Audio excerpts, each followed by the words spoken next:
let's stay on health, but let's change who we're talking about.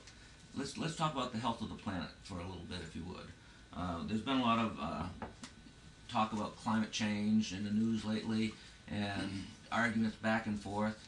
What's your position on climate change? It is a major problem, much more serious than these other. It's coming at us like a juggernaut, and there's no way we can deal with it unless we change the way we approach the problem.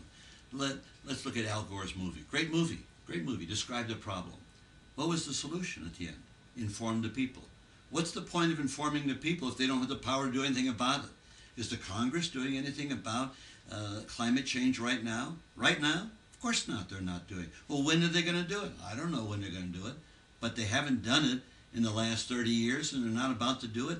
But the people, given the power, could do it. Now, I have two approaches to this. One, it's the energy side of the equation. We need to get off this kick that we Americans are the greatest on earth. We're not. We're just like anybody else. And so energy is a problem that affects the United States and the rest of the world.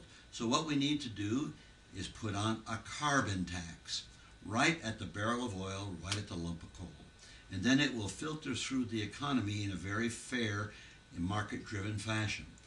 And the money raised by this carbon tax, we would then set up an international institution like NATO that we could head, and would invite other countries to put a carbon tax on their people, and then come in and pool all this international money together, and then bring the global scientific and engineering community together to go after a solution to our dependency upon carbon, and they could do it in a decade.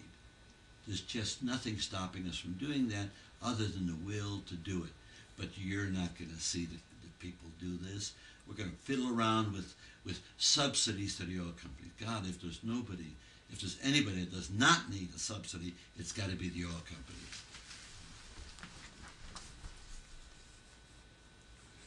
Okay. And that hits that. The other is hit me some more on the. Well, let me continue on the what we can do. I'm president.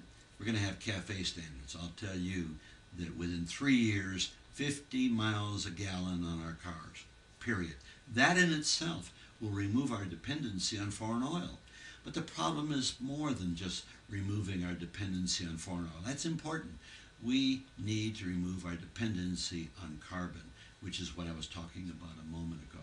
So that's part of it. We need to induce a culture in this country like we have in Europe of not being profligate on energy.